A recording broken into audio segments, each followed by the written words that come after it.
Salut les amis, nous sommes le 29 septembre. Ce matin, nous avons quitté l'île de Graciosa.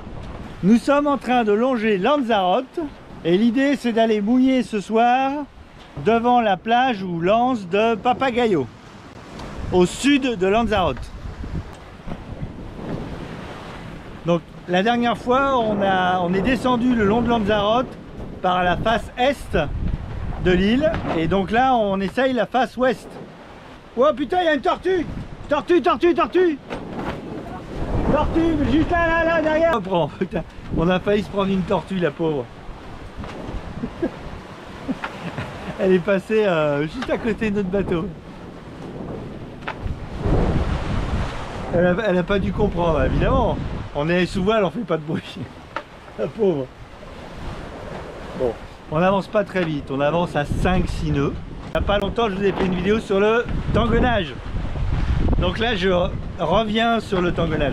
Je vous montre. Là, j'ai mon génois qui est en ciseaux et qui est tangonné. Qui est en ciseaux, il est en ciseaux avec la grand voile. Mais je ne suis pas exactement vent arrière. Je reçois le vent comme ça. Je reçois le vent comme ça.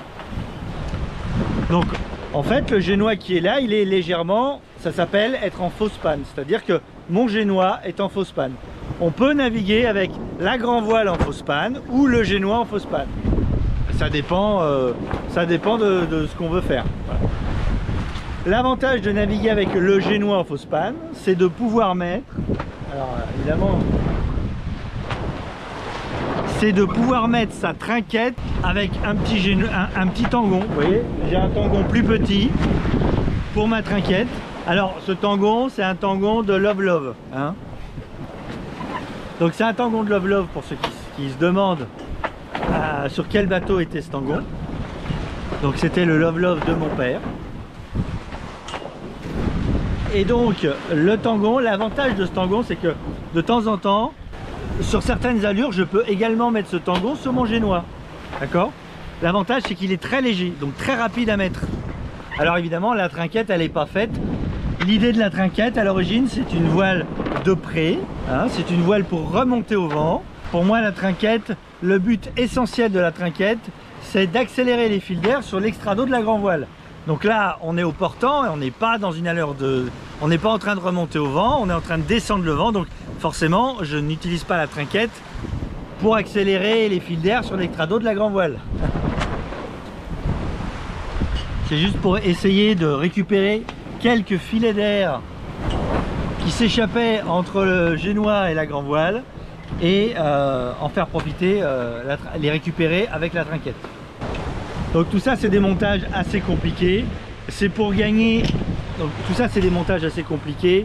C'est pour gagner quelques dixièmes de nœuds. Hein.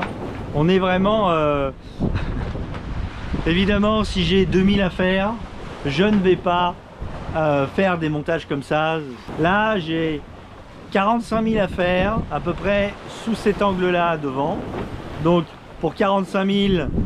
Donc ça fait à peu près 8 heures de navigation. Ça devient intéressant de faire un montage parce que évidemment gagner 0,5 nœuds sur 45 000, eh ben, c'est toujours ça de gagner. Voilà. Alors j'avoue qu'il me manque un peu de vent. J'ai une petite houle qui est un peu gênante et résultat, eh ben, dans la descente de la vague, eh ben, mes voiles se dégonflent. Et c'est d'où l'intérêt d'avoir tangonné. Si je tangonne pas, eh ben les voiles vont revenir sur le bateau. Tout à l'heure, j'ai eu une vague assez grosse pour me faire partir un peu au surf, gentiment, hein, et faire en sorte que, ben, vu que la vitesse du bateau est devenue supérieure à la vitesse du vent, le génois s'est dégonflé, s'est plaqué, et il a réussi à s'accrocher dans mon radar. Et il est resté accroché un bon moment, je n'arrivais pas à l'enlever. Parce qu'après, évidemment, le génois s'est regonflé en étant accroché dans le radar. Et quand on navigue, il y a de quoi s'amuser. Hein. Alors, Lanzarote, c'est quand même un énorme désert. Hein. Vu d'ici, on a l'impression qu'il n'y a pas un arbre. Donc tout à l'heure on s'est fait doubler par un Kata. Je sais pas s'il avait allumé un moteur, il était juste sous génois. Il nous a doublé et j'ai rien pu faire. Il m'a semblé que c'était un vieux Fontaine Pajot. Ça avance quand même. Ça avance. Ah, regardez-moi ça. Et voilà. Ouais, mais évidemment, je préférais être grand largue, hein. On va être clair. Hein.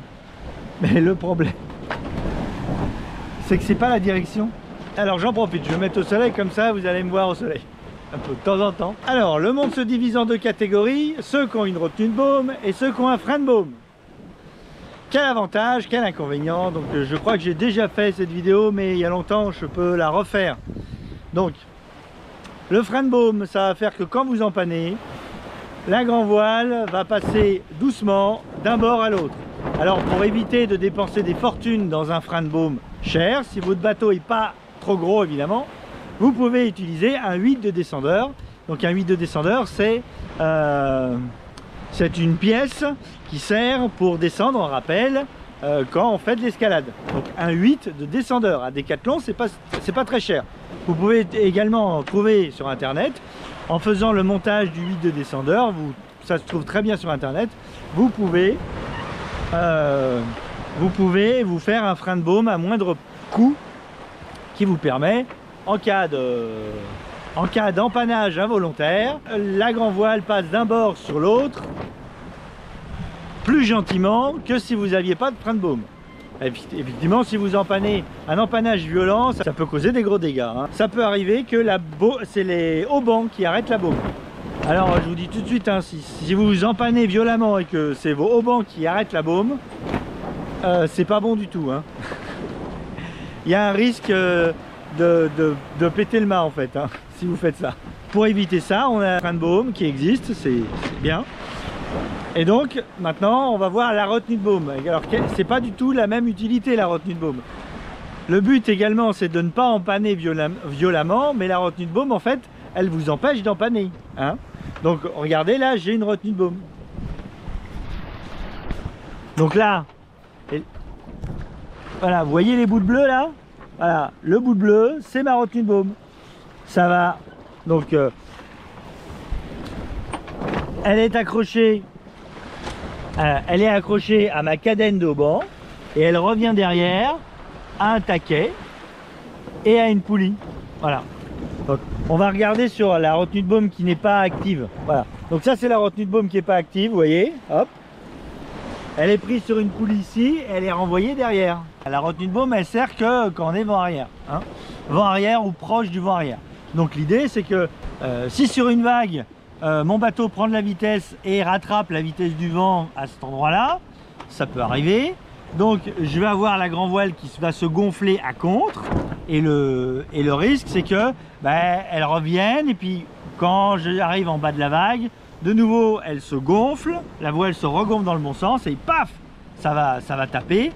Voilà. En plus on peut imaginer que si je suis vent arrière sur le surf, la baume peut bouger jusqu'au point central et pourrait provoquer un empannage.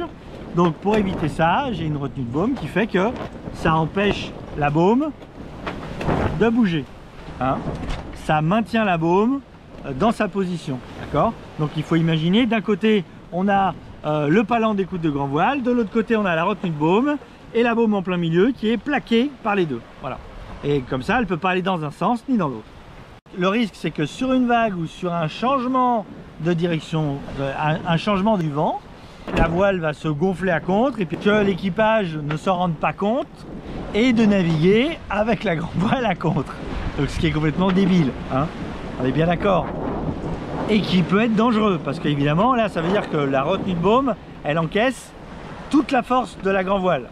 Il faut être conscient que l'équipage devra agir rapidement pour pas garder la grand voile à contre et naviguer la grand voile à contre évidemment. Mais par contre ça empêche les empannages involontaires. D'ailleurs on voit là, regarde, tac, ça c'est hop, regardez, ça se hop, regardez, tac.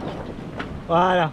Souvent on oppose frein de baume et retenue de baume. Alors c'est vrai que moi j'ai pas de frein de baume et si j'empanne, je fais un empannage avec mon écoute de grand voile en resserrant la grand voile jusqu'à passer l'axe du vent et après je redesserre la grand voile.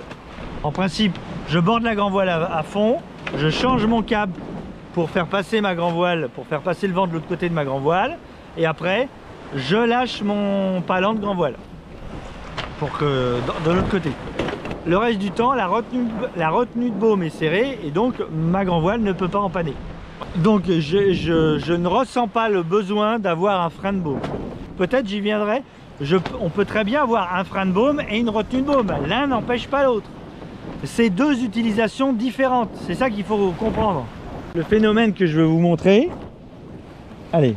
Oui, là regardez. Tac. Vous voyez, un frein de baume à aucun moment vous empêche d'empanner. Hein, alors que la retenue de baume, elle vous empêche d'empanner. Alors évidemment, la retenue de baume, vous pouvez vous retrouver avec la grand voile à contre. Allez, ciao!